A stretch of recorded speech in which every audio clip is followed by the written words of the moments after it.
1945 সাল। বাতাস না থাকায় একটানা বহুক্ষণ ঢেউহীন নিথর হয়ে আছে মোহনার পানি। ওপরটা কালো কাঁচের মতো মসৃণ। হঠাৎ প্রবল আলোড়ন উঠল পানিতে, যেন বিশাল কোনো জলজন্তু সমুদ্রের গভীর অতল থেকে পাউরুটির পিঠের মতো ফুলে উঠছে পানি। প্রথমে গুরুত্ব দিলেন না পাহাড়ের ঢালে বসা মানুষটি। ভাবলেন আরেকটা দৃষ্টিভ্রম হতেই পারে সেটা, কারণ একে তো প্রচণ্ড ক্লান্ত চোখ, তার উপর মেঘে ঢাকা চাঁদের অস্পষ্ট আলোয় ভুল দেখাটা অস্বাভাবিক নয়। তবে চোখ সরালেন না জায়গাটা থেকে।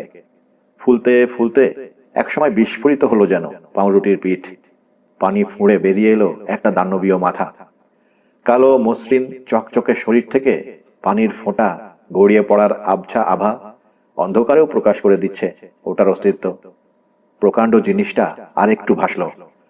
দেখা গেল চোখা লম্বা নাক, সিলিন্ডার আকৃতির দেহ। একটা সময় থামল ওটার ওপরে ওঠা। মসৃণ পানিতে পিঠ ভাসিয়ে অপেক্ষা করে রইল মানুষটার জন্য। অন্ধকারে 3 বার দেখা গেল আলোর ঝিলিক। খাটো লম্বা লম্বা ডট ড্যাশ ড্যাশ ডাব্লিউ বোঝানো হলো আন্তর্জাতিক মোর্স কোডে। টর্চ জেলে নিভিয়ে সংকেত দিলেন তিনিও। তারপর পাশে রাখা নিজের ছোট ব্যাগটা তুলে নিয়ে ঢাল বেয়ে নামতে শুরু করলেন। গায়ে বিশ্রী গন্ধ, চুলকাতে চুলকাতে ক্ষত করে ফেলেছেন জায়গায় জায়গায়। পরনের পোশাকটা কয়েকদিন আগে রাস্তার ধারে পড়ে থাকা একটা লাশের গা থেকে খুলে নিয়েছেন। নোংরা, উকুনে ভর্তি, ঠিকমতো ফিট করেনি। নিজের পরনের অভিজাত পোশাক আর হাতে তৈরি দামি বুট জোড়া মাটি চাপা দিয়ে এসেছেন একটা গর্তে। আপাতত ক্ষুধার্ত নন তিনি। বিকেলে এক বাস্তুহারা দম্পতির ওপর অতর্কিতে ঝাঁপিয়ে পড়ে ইট দিয়ে মাথা ছেঁচে দুজনকে খুন করেছেন। ওদের ভিক্ষে করা খাবার কেড়ে নিয়ে গপা গপ গিলেছেন। দুজন মানুষকে খুন করতে একটুও হাত কাঁপেনি তার। একটু খারাপও লাগেনি, বরং আনন্দ পেয়েছেন। গত কয়েক বছরে অসংখ্য মানুষের মৃত্যুর কারণ হয়েছেন তিনি। নিজের হাতে অন্যকে দিয়ে শত শত মানুষকে খুন করিয়েছেন। মানুষ মারা তার কাছে নতুন নয়। গত কয়েকদিন ধরে শুধু ছুটেছেন আর ছুটেছেন তিনি। কতদিন হবে সেটা? 5 দিন, 7? মনে নেই। মনে রাখার প্রয়োজনও বোধ করেননি। বিধ্বস্ত দেশটির ভাঙাচোরা রাস্তা ধরে আরও অনেক বাস্তুহারার সঙ্গে মিশে একটানা হেঁটেছেন। দখলদার বাহিনীর চোখে পড়ে যাওয়ার ভয়ে সব সময় শঙ্কিত থেকেছেন। পরিত্যক্ত খামার বাড়ির বীজে খড়ের গাদা ছাড়া ঘুমানোর জায়গা জোটেনি। ক্লান্তি ছিল নিত্যসঙ্গী। কতবার যে লুটিয়ে পড়েছেন ভেজা ঘাসে, মুখ গুঁজে দিয়েছেন নোংরা কাদায়। এত কষ্ট হয়তো হতো না যদি বয়সটা না হতো 50-এর কোঠায়। আর শরীরটা বেশি ওজনদার। গত 10 বছরে ব্যায়াম বলতে কিছুই করেননি। শরীরটাকে কেন ফিট রাখেননি ভেবে প্রচন্ড আক্রোশ হচ্ছিল নিজের ওপর। কিন্তু তিনি কি আর জানতেন এভাবে প্রাণ ভয়ে ভীত ইঁদুরের মতো দৌড়ে পালানোর প্রয়োজন হবে কোনোদিন? গত কয়েকদিনে বহুবার তার মনে হয়েছে এই কষ্টের চেয়ে মৃত্যুও ভালো। মাটিতে উপুড় হয়ে পড়ে থেকেছেন, কিন্তু শেষ মুহূর্তে মনের জোরে আবার টেনে তুলেছেন নিজেকে। মনকে বুঝিয়েছেন, না, যে কাজটা শুরু করেছেন সেটা শেষ করতেই হবে। একেবারে শেষ পর্যায়ে এসে এভাবে হাল ছেড়ে দেওয়াটা ঠিক হবে না। পাহাড়ের খাড়া ঢাল বেয়ে সাবধানে নামতে নামতে আপন মনে হাসলেন হেনরিক স্কপ। হাল না ছাড়াতে নিজের ওপর সন্তুষ্ট তিনি। ক্লান্তি, ভয় সব উধাও হয়ে গেছে। লক্ষ্যে পৌঁছানোর কঠিন ধাপগুলোর প্রথমটা পার হয়ে এসেছেন। পানিতে ভাসমান কালো জিনিসটার দিকে তাকালেন। অন্তহীন ছুটে বেড়ানো কিংবা অপেক্ষার মুহূর্তগুলোতেও একটিবারের জন্যও মনে হয়নি তার, সন্দেহ হয়নি ওরা আসবে না। কারণ তিনি জানেন ওরা ইহুদি নয়, ইংরেজও নয়, তারই মতো জার্মান। ওপরওয়ালার কাছ থেকে কোনো নির্দেশ পেলে অক্ষরে অক্ষরে পালন করে। জার্মানদের ওপর নির্ভর করা যায় চোখ বুঝে। নুড়ি বিছানো সৈকতে নেমে এলেন স্কপ। তার জন্য পানির কিনারে অপেক্ষা করছে একটা রবারের ডিঙি। তাকে তুলে নিতে এসেছে ওটা। দাঁড়ে বসা একজন লোক, আরেকজন সৈকতে দাঁড়ানো। দুজনের পরনেই কালো পোশাক, জুতো, ট্রাউজার, সোয়েটার, উলের ক্যাপ। কয়লার গুঁড়ো মেখে কালো করে নিয়েছে হাত মুখ। দুজনের কেউই কথা বলল না। একটা হাত বাড়িয়ে দিল তীরে দাঁড়ানো লোকটা স্কপের বোঝাটা নিয়ে তাকে হালকা করতে চাইল। রাজি হলেন না তিনি, বরং ব্যাগটা আরো শক্ত করে বুকে চেপে ধরে পা রাখলেন ডিঙিতে। দাঁড়ে বসা লোকটার কাঁধে ভর দিয়ে নৌকায় উঠলেন। টলমলো পায়ে হেঁটে গেলেন সামনের গলুইয়ের দিকে। নুড়ি পাথরের সঙ্গে রবারের ঘষা লাগার শব্দ হলো। তারপর শান্ত পানিতে সাবধানে দাঁড় পাওয়ার মৃদু ছলাৎ ছলাৎ। প্রায় নিঃশব্দে এসে ইউবোটের গায়ে ভিড়ল রবারের ডিঙি। ডেকে দাঁড়ানো আরো দুজন লোক। হাত ধরে স্কপকে সাবমেরিনে উঠতে সাহায্য করল তারা। ফরওয়ার্ড হ্যাচের কাছে নিয়ে গিয়ে মেলে ধরল ওটা। লোহার মই নেমে গেছে সাবমেরিনের পেটের ভেতর। কন্ট্রোল রুমে একটা মইয়ের পেছনে দাঁড়িয়ে আছেন স্কপ। রুক্ষ কণ্ঠে আদেশের ঝড় বইল কয়েক মুহূর্ত। সঙ্গে সঙ্গে পালন করা হলো সে আদেশ। কুয়াশায় ভরে আছে যেন সাবমেরিনের ভেতরটা। প্রতিটি বৈদ্যুতিক বাল্বের চারপাশ ঘিরে রয়েছে বর্ণ বলয়। প্রতিটি ধাতব জিনিসের স্পর্শই ভেজা ভেজা। বাতাস শুধু আর্দ্রই নয়, দুর্গন্ধে ভরা। প্রতিটি গন্ধকে আলাদাভাবে চেনার চেষ্টা করলেন তিনি। লবণ, ঘাম, ডিজেল ও আলুর গন্ধ চিনতে পারলেন স্পষ্ট। স্কপের মনে হলো নরকে এসে বন্দী হয়েছেন। বৈদ্যুতিক মোটরের চাপা শব্দ কানে এলো তার। গতি টের পেলেন খুব হালকাভাবে। সামনে এগোচ্ছে সাবমেরিন। নিচের দিকে নাক নামালো। সাদা ক্যাপ পরা একজন অফিসার পেরিস্কোপের সামনে থেকে সরে এসে স্কপকে অনুসরণ করতে ইশারা করলেন। ঢুকে গেলেন একটা প্যাসেজ ওয়েতে। মাথা নুইয়ে একটা নিচু দরজা পেরিয়ে অন্য পাশে এসে তাকে অনুসরণ করলেন স্কপ। খুদে একটা খুপড়ি মতো ঘরে দুজনে ঢুকলেন। একটা বাঙ্ক, একটা চেয়ার আর একটা ফোল্ডিং ডেস্ক আছে সেখানে। নিজের পরিচয় দিলেন অফিসার। তিনি এই ডুবোজাহাজের কমান্ডার, ক্যাপিটান লেফটেন্যান্ট কেম্প। বয়স খুবই কম, 30-এর বেশি হবে না। মুখ ভর্তি দাড়ি, রোগাটের চেহারা। এই বয়সেই ইউবোটের ঝানু ক্যাপ্টেন। গলায় ঝোলানো নাইটস ক্রস। শার্টের কলারের ভেতর ঢুকতেই ঝাঁকি দিয়ে সরিয়ে দিলেন। ভঙ্গিটা খুব পছন্দ হলো স্কপের। বোঝা যাচ্ছে অনেকদিন আগেই রিটার ক্রয়েক্স পেয়েছেন কেম্প। হয়তো ওটার পাশাপাশি ইউনিফর্মে লাগানোর জন্য ওক লিভও পাওনা হয়ে গেছে তার। সময়ের অভাবে হাতে আসছে না জিনিসটা। নিজের কাজ ভালো বোঝেন, এখনো তার বেঁচে থাকাই সেটা প্রমাণ করে। যুদ্ধে ব্যবহৃত প্রায় 90 ভাগ ইউবোট হারিয়ে গেছে। ওগুলোতে করে পাড়ি জমানো 39,000 মানুষের 33,000ই হয় মারা পড়েছে, নয়তো ধরা পড়েছে। বাকিরা নিখোঁজ। দেশের ভেতর গোলমাল, জার্মান সৈন্যদের পিছুহাটা আর ফুয়েরাদের মৃত্যু সংবাদ দিলেন কেম্পকে স্কপ। রাইখের নতুন লিডার কে হলেন জানতে চাইলেন কেম্প। জানি না, হয়তো বোরম্যানই দায়িত্ব নেবেন। সত্যি কথাটা কেম্পকে জানাতে দ্বিধা করছেন স্কপ। রাইখ বলে কিছু নেই এখন আর জার্মানিতে। অকারণে ক্যাপ্টেনের মন খারাপ করতে চাইলেন না তিনি। প্রসঙ্গ বদলালেন। এই জাহাজে কয়জন লোক আপনার? 50। আপনাকে ও আমাকে ঘিরে। সবাই ভলান্টিয়ার, সবাই পার্টি মেম্বার, সবাই একা। যুদ্ধে জার্মানির কি দশা হয়েছে ক্রুরা কতখানি জানে? কিছুই জানে না, কেম্প জবাব দিলেন। শুধু জানে কোনোদিন আর বাড়িতে ফেরার আশা নেই ওদের। আমি বলেছি। কতদিন লাগবে আমাদের যেতে? এমনিতে 30-40 দিন লাগে, কিন্তু এখন শর্টকাটে যেতে পারবো না। বিস্কে উপসাগর মৃত্যু ফাঁদ হয়ে আছে। মিত্রবাহিনীর জাহাজ গিজগিজ করছে ওখানে। স্কটল্যান্ড ঘুরে আটলান্টিকে পড়তে হবে আমাদের, তারপর সোজা দক্ষিণে।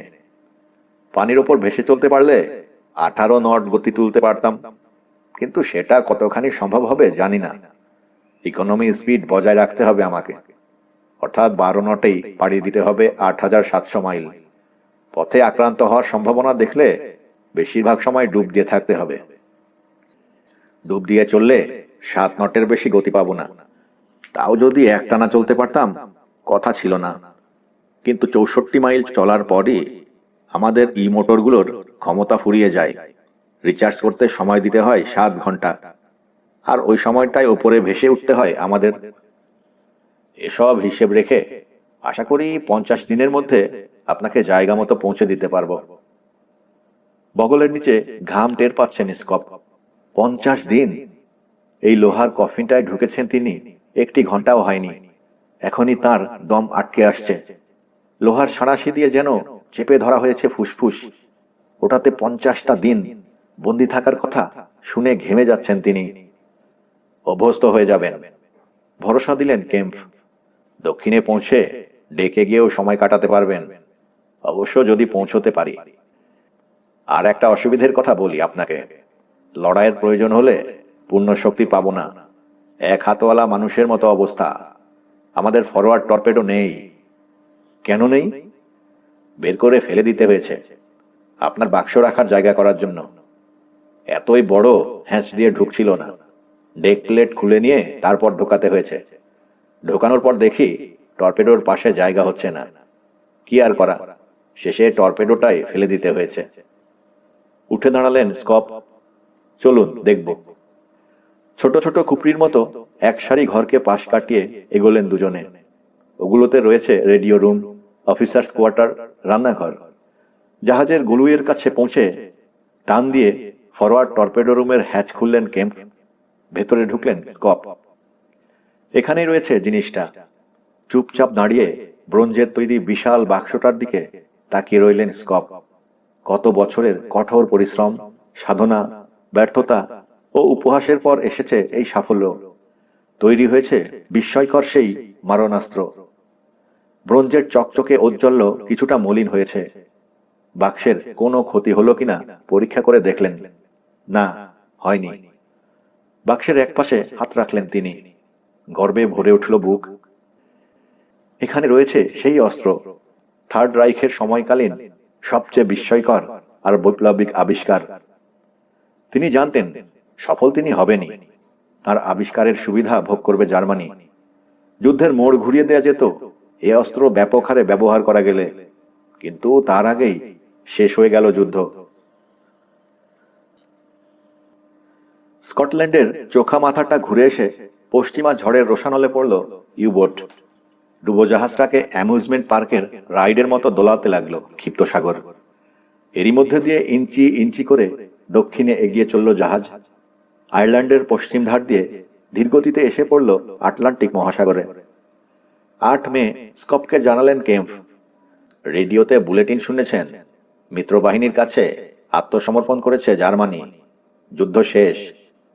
না, শেষ হয়নি, জবাব দিলেন স্কপ।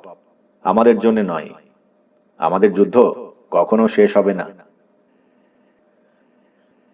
দিন যায়, শরতে লিন্ডেন গাছের পাতা ঝরার মতো একের পর এক বৈচিত্র্যহীন। শিপিং লেন এড়িয়ে চলছেন কেম্প। কাজেই মিত্রবাহিনীর জাহাজের মুখোমুখি হতে হচ্ছে না। গত কয়েকদিনে মাত্র 3 বার দূর দিগন্তের কাছে জাহাজের ধোঁয়ার চিহ্ন চোখে পড়েছে। 6 বার ডুব দেবার আদেশ দিতে হয়েছে তাকে। তবে সেগুলো শ্যালো প্র্যাকটিস ডাইভ, কোনো জরুরি অবস্থা নয়। স্কপের একঘেয়ে সময় কাটে খেয়ে ঘুমিয়ে আর ফরওয়ার্ড টর্পেডো রুমে কাজ করে।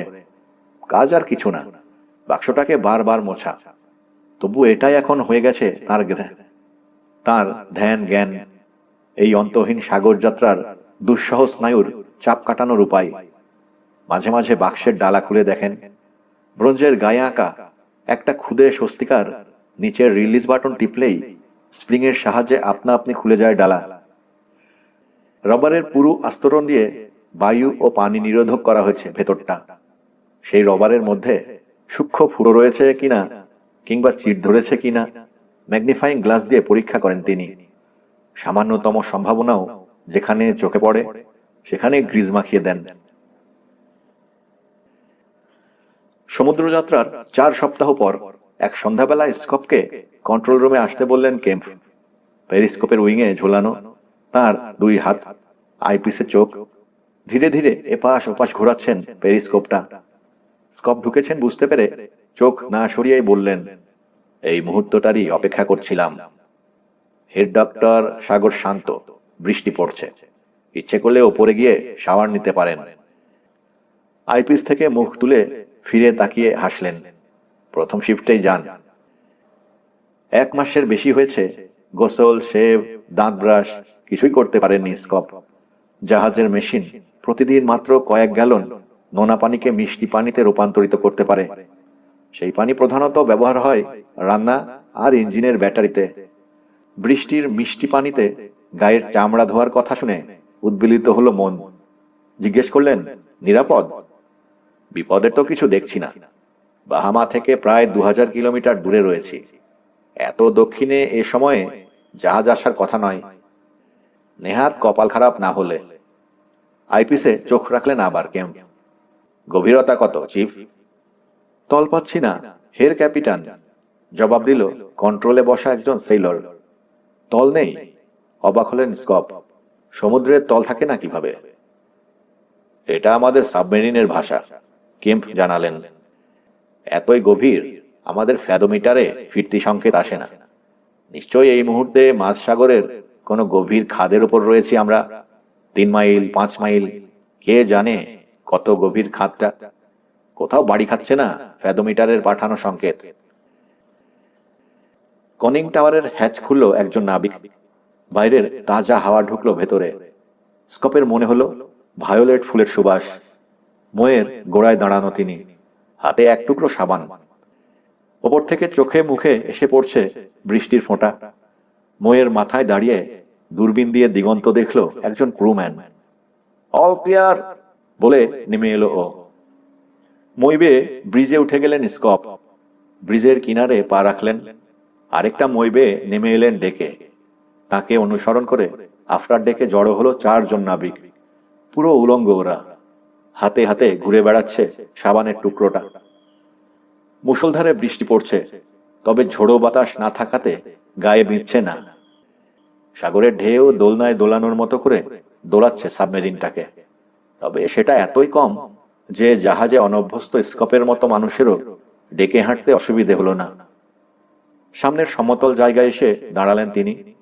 কাপড় খুলে ডেকে ছড়িয়ে দিলেন। আশা বৃষ্টিতে ধুয়ে সাফ হয়ে যাবে দীর্ঘদিনের লেগে থাকা ঘাম ও ময়লার দুর্গন্ধ।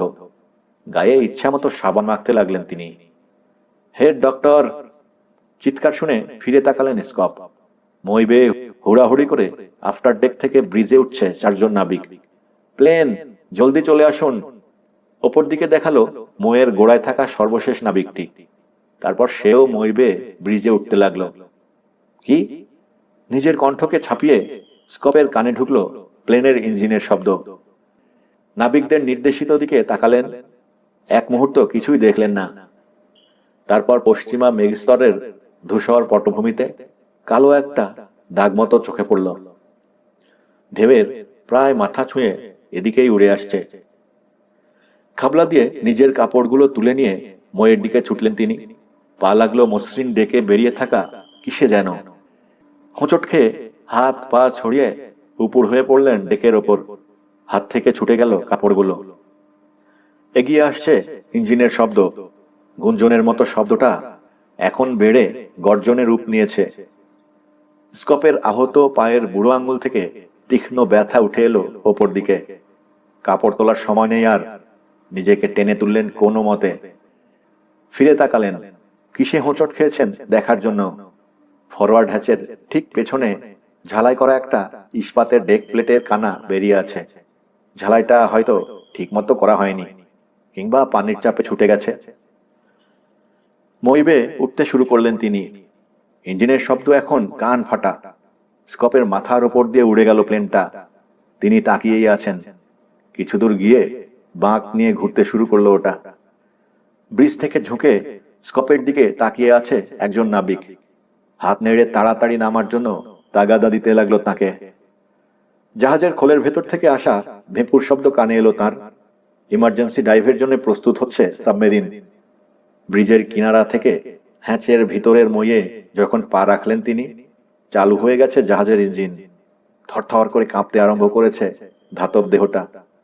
সামনে এগোতে শুরু করেছে। যে কোনো মুহূর্তে ডুবে যাবে। ঝনঝন করে বন্ধ হয়ে গেল হ্যাচের ঢাকনা। তার পাশ কাটিয়ে মইয়ের দুপাশ ধরে প্রায় পিছলে নেমে গেল নাবিকেরা। সবার শেষে নিচে নামলেন স্কপ, উলঙ্গ। চামড়া বেয়ে গড়িয়ে পড়ছে পানি মিশানো সাবানের ফেনা। পেরিস্কোপে ঝুঁকে রয়েছেন কেম্প। প্লাগ লাগান চিফ! আদেশ শোনা গেল তার। ডুব দেব আমরা। স্কপ বলতে গেলেন, ডেকে একটা পেরিস্কোপ ডেপথ, চিফ জানালেন। ইমোটর হাফ স্পিড। এক মোচড়ে পেরিস্কোপ 90 ডিগ্রি ঘুরিয়ে দিলেন কেম্প। মুখ খারাপ করে গালি দিলেন, ফিরে এসেছে হারামজাদা। আমাদের গুলি করবে না, তাই না? স্কপ বললেন, আপনি বলেছিলেন। এই বদমাসটা ওসব নিয়ম নীতি মানবে বলে মনে হয় না। প্রথমবার শিওর হয়ে নিচ্ছিল সাবমেরিন কিনা। একটা ইউবোটকে আটলান্টিক পেরোতে দেবে না কোনো মতেই ও। চিফকে 100 মিটার নিচে ডুব দেওয়ার নির্দেশ দিলেন কেম্প। পেরিস্কোপের উইং দুটো ঝটাং করে উপরে ঠেলে দিয়ে রিট্র্যাক্টর বাটন লাগিয়ে দিলেন। পিছলে নেমে এলো চকচকে ইস্পাতের টিউবটা। স্কপের দিকে তাকানোর সুযোগ পেলেন এতক্ষণে। তার মুখে শঙ্কার ছায়া দেখে আশ্বস্ত করতে চাইলেন, ভয় নেই, আমরা এখানে খড়ের গাদায় সূচের মতো। তাছাড়া রাত নামছে, আমাদের খুঁজে বের করা 50 মিটার, চিফ জানালেন। ডেকের ওপর স্কপ বললেন, একটা ইস্পাতের পাতের কানা বেরিয়ে আছে। 100 মিটারে আগে আর ডুব দিয়েছেন? অসংখ্যবার। 75 মিটার, হের ক্যাপিটান, জানালেন চিফ। 75 মিটার পানির নিচে এখন সাবমেরিনের খোলে প্রতি বর্গ ইঞ্চিতে পানির চাপ প্রায় 100 পাউন্ড। এর দ্বিগুণ গভীরতায়ও চাপ সহ্য করে চলতে পারে এই জাহাজ। সেভাবেই ডিজাইন করা হয়েছে। কিন্তু স্কপের রহস্যময় বাক্সটা ঢোকানোর জন্য ফরওয়ার্ড ডেকের পাত খুলতে হয়েছিল। তারপর আবার ঝালাই করে লাগানোর সময় এত তাড়াহুড়ো করতে হয়েছে ওয়েল্ডারকে যে এক জায়গায় খুঁত থেকে গেছে। শ্যালো ডাইভের সময় পানির চাপে এই খুঁতওয়ালা জায়গাটা অল্প অল্প করে ছুটে যাচ্ছিল। এখন হাজার হাজার টন পানির চাপ সইতে না পেরে পুরো ঝালাই করা পাতটাই ছুটে গেল।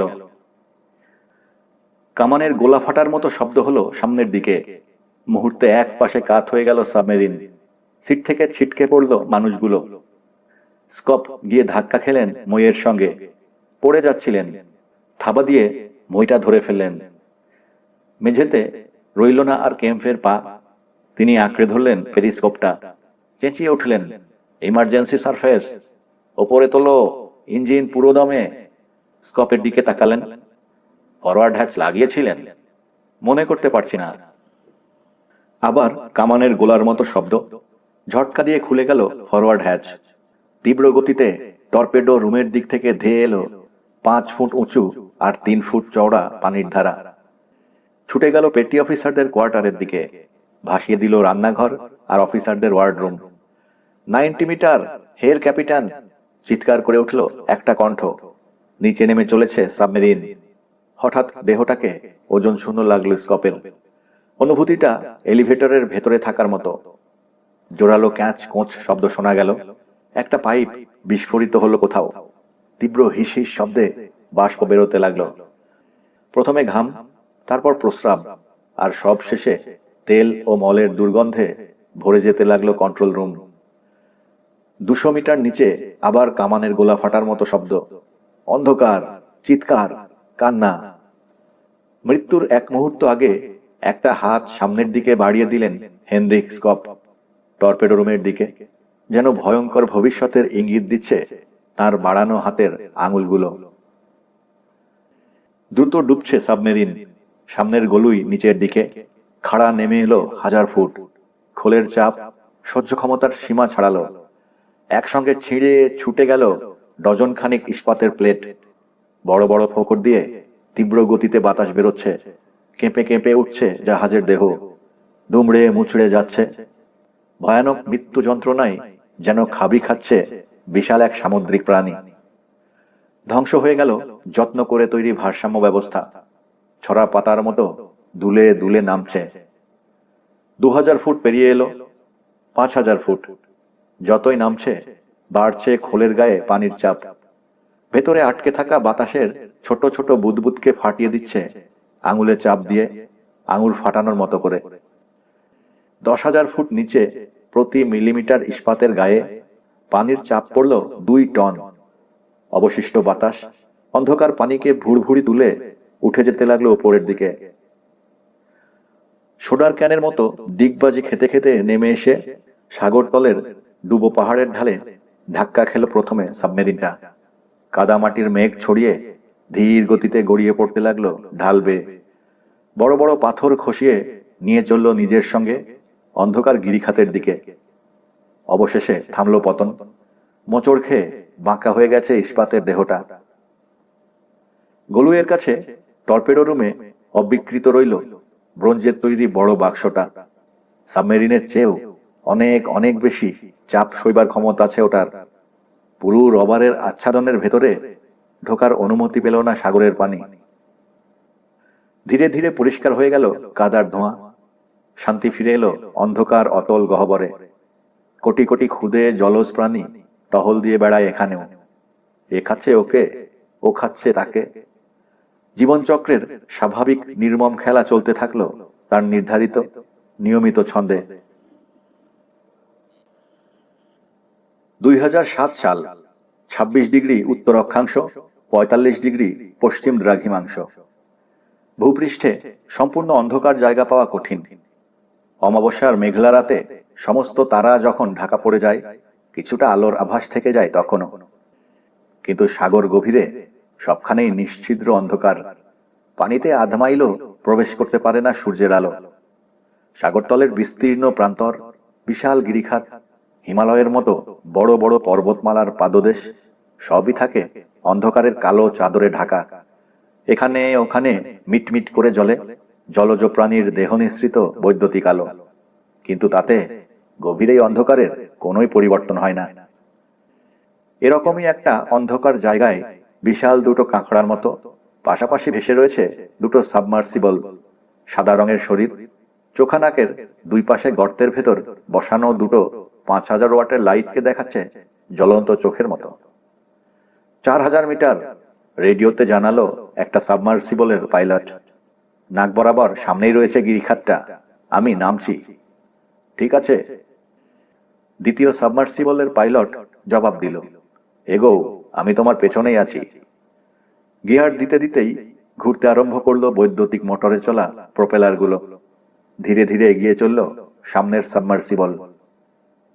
10 ফুট লম্বা, 6 ফুট চওড়া ইস্পাতের ক্যাপসুলের মতো জিনিসটার ভেতরে পাইলটের পাশে আধ শোয়া হয়ে বসে আছে মিগুয়েল জিমেনিজ। ওর মুখটা সেঁটে আছে পুরো কাঁচের তৈরি 6 ইঞ্চি পোর্ট হলে। বালি ও পাথরে ঢাকা পাহাড়ের খাড়া ঢালের খুব সামান্য অংশই চোখে পড়ছে সাবমার্সিবলের শক্তিশালী ল্যাম্পের আলোয়। ওপরে অসীম কালো শূন্যতা, নিচেও তাই। 4000 মিটার, জিমেনিজ ভাবছে, প্রায় 13,000 ফুট, অর্থাৎ প্রায় 2.5 মাইল পানির নিচে রয়েছে ওটা। ওপরের পানির চাপ, চারপাশের চাপ, সব মিলিয়ে কতটা ক্যালকুলেটর ছাড়া হিসেব করা কঠিন। তবে এটুকু অনুমান করতে পারছে, বাইরে বেরোলে এই চাপ মুহূর্তে তাকে বুদবুদের মতো ফাটিয়ে নিশ্চিহ্ন করে দিতে পারে। ভেবো না এসব কথা, নিজেকে বোঝালো ও। ভাবলে পাগল হয়ে যেতে হবে। মাথা খারাপ করার সময় কিংবা জায়গা নয় এটা। কাজ করতে হবে। টাকাটা ওর খুব দরকার। যত তাড়াতাড়ি সম্ভব কাজ সেরে এখান থেকে পালাতে পারলে বাঁচে। ওপর থেকে 1 ফোঁটা পানি পড়ল ঘাড়ে। ভীষণ চমকে উঠল ও। ফিরে তাকিয়ে হাসলো পাইলট। ভয় লাগছে? ঘাড়ে এরকম পানি পড়ে আগে বলনি কেন? সাবমার্সিবলে করে যাদের আনি তাদের ভয় দেখাতে ভালো লাগে আমার। স্যাডিস্ট, মুখ গোমড়া করে জবাব দিল জিমেনিজ। তোমার জরিমানা হওয়া দরকার। রসিকতা করে ভয় কাটানোর চেষ্টা করল জিমেনিজ। হাত দিয়ে ঘাড়ের পানি মুছল। সাগরের ওপরে তাপমাত্রা 85 ডিগ্রি। উলের পুলওভার, উলের মোজা আর মোটা সুতি কাপড়ের ট্রাউজার পরে দরদর করে ঘামছিল। কিন্তু গত 3 ঘন্টায় তাপমাত্রা নেমে এসেছে 50 ডিগ্রির বেশি। গরম কাপড়ও এখন ঠান্ডা ঠেকাতে পারছে না। তবুও ঘামছে, তবে সেটা গরমে নয়, ভয়ে। বাইরে তাপমাত্রা কত এখানে? জিজ্ঞেস করল ও। জানার কৌতূহলে নয়, কথা বলে অন্যদিকে মন সরাতে চাইছে। 30-32 ডিগ্রি ফারেনহাইট, পাইলট জানালো। পোর্টহোলের দিকে ফিরল জিমেনিজ। সাবমার্সিবলের গায়ে বল্টু দিয়ে আটকানো মুভেবল হাউজিংয়ে বসানো 4টে ক্যামেরার একটা কন্ট্রোলে হাত রাখল। একটা গিরিখাতের পাশ দিয়ে চলেছে সাবমার্সিবল। জিমেনিজের কাছে মনে হলো চন্দ্রপৃষ্ঠের চেয়ে খারাপ। নিজেকে উদ্বুদ্ধ করার জন্য মনকে বারবার বোঝাতে থাকলো, পৃথিবীতে সেই প্রথম ফটোগ্রাফার যে সাগরের এত গভীরে নেমে এইসব দৃশ্যের ছবি তুলছে। এখানেও প্রাণী আছে, বিশ্বাস করা কঠিন, বিড়বিড় করলো জিমেনিজ। হ্যাঁ, সাগরতলে এমন সব প্রাণী আছে যা আগে কখনো দেখনি। সাদা রঙের প্রাণী আছে, চোখ নেই, এই অন্ধকারে চোখ থেকেই বা কি লাভ। কাঁচের মতো স্বচ্ছ প্রাণী আছে, দেহের ভেতরের সমস্ত যন্ত্রপাতি দেখা যায়। যেখানেই যাও কিছু না কিছু থাকবেই। অবশ্যই অতল তল, অর্থাৎ ৩৫,০০০ ফুট নিচের কথা বলছি না। ওখানে কি আছে খোদাই জানে, অত নিচে নামিনি তো কখনো। তবে এই জায়গাটাতে প্রচুর প্রাণী আছে। ওপরের কিছু কিছু প্রাণীর উৎপত্তি এখানে। ছবি তুলে নিয়ে গিয়ে যদি প্রমাণ দিতে পারি, সেটা কিরকম হইচই ফেলে দিতে পারবো ভাবো। হ্যাঁ, জিমেনিজ জবাব দিল। বিজ্ঞানীরা এই প্রক্রিয়ার নাম দিয়েছেন কি জানো? কেমোসিনথেসিস।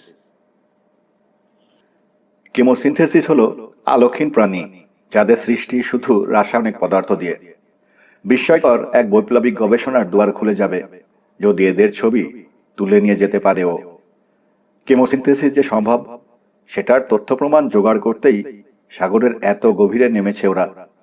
এটা ওর অ্যাসাইনমেন্ট, একজন ফটোগ্রাফারের স্বপ্ন। ফ্রিল্যান্সার ফটোগ্রাফার ও। অ্যাজোরাসের পশ্চিমে এই মিড আটলান্টিক রিজের তলায় ক্রিস্টফ ট্রেন্স থেকে জীবজগতের ছবি তুলে নিয়ে যাওয়ার চুক্তি করেছে ও ন্যাশনাল জিওগ্রাফিক পত্রিকার সঙ্গে। অসংখ্য ভেন্ট দেখা গেল এখানে। এসব ফোকর দিয়ে পৃথিবীর পেটের ভেতর থেকে বরফ শীতল পানিতে যেন বমির মতো বেরিয়ে আসছে গলিত পাথর। ভেন্টগুলোকে এক একটা ক্ষুদে আগ্নেয়গিরি বললেও ভুল হবে না। বিজ্ঞানীদের ধারণা ওগুলো থেকে বেরোনো রাসায়নিক পদার্থের ওপর ভিত্তি করেই সৃষ্টি হয়েছে এখানকার প্রাণী জগৎ। অন্য কথায় কেমোসিনথেসিস। রাসায়নিক পদ্ধতিতে জন্ম হয়েছে এখানকার জীবকুলের। সূর্যের আলো কি জিনিস ওরা জানে না, দেখেওনি কখনো। সূর্যের আলোর বাইরেই জন্মেছে ওরা, বেঁচেও রয়েছে। এই অ্যাসাইনমেন্টের জন্য জিমেনিজকে বাছাই করা হয়েছে কয়েকটা কারণে। ওর তারুণ্য, ওর দুঃসাহস ও বেপরোয়া স্বভাব, এবং অসাধারণ ক্যামেরা জ্ঞান। আর কাজটা নিয়েছে ও প্রধানত আবিষ্কারের নেশায়। সাগরতলে সত্যি সত্যি এরকম একটা ঘটনা ঘটছে সেটা প্রথম দেখার, দেখে রোমাঞ্চিত হবার, প্রমাণ করার সুযোগ কজনের ভাগ্যে জোটে। সে সঙ্গে টাকা তো পাচ্ছেই। এত বড় একটা নামকরা ম্যাগাজিনে লেখাটাও কম কিসে। গত ১৫ বছরে ৩বার প্লেন ক্র্যাশে পড়েও বেঁচে গেছে ও। রক্ষা পেয়েছে আহত সিংহীর আক্রমণ থেকে। হাঙর আর মোরেইলের কামড় খেয়েও মরেনি। মারা যায়নি কাঁকড়া বিছের বিষে। উদ্ভট পরজীবী আর অ্যামিবার আক্রমণের শিকার হয়েও বেঁচে গেছে। তবে একবার সাময়িকভাবে চুলসহ শরীরের সমস্ত লোম খসে গিয়েছিল।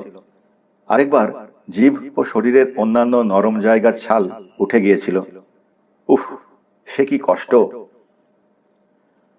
প্রকৃতির ছুঁড়ে দেয়া নানা রকম চমকে অভ্যস্ত ও। সমস্ত বিপদ আপদকে যেন কাঁচকলা দেখিয়ে টিকে রয়েছে এখনো। কিন্তু গত কয়েক ঘন্টায় যা ঘটে গেল, এটা ওর কল্পনারও বাইরে, ধারণারও অতীত। ভয় পেয়েছে, প্রচন্ড ভয়। গভীর সাগরতলে অন্ধের মতো ঘুরে বেড়াচ্ছে। ওর জীবন নির্ভর করছে অতি ক্ষুদে এক সাবমার্সিবল নামের সাবমেরিনটার পাইলটের দক্ষতার ওপর। ধাতব এই ক্যাপসুলের মতো যন্ত্রটাও কতখানি নির্ভরযোগ্য তা কে জানে। হয়তো কম পয়সা খরচ করে সস্তা দরের মেকানিক দিয়ে ঝালাই করা হয়েছে এর ইস্পাতের পাতগুলো।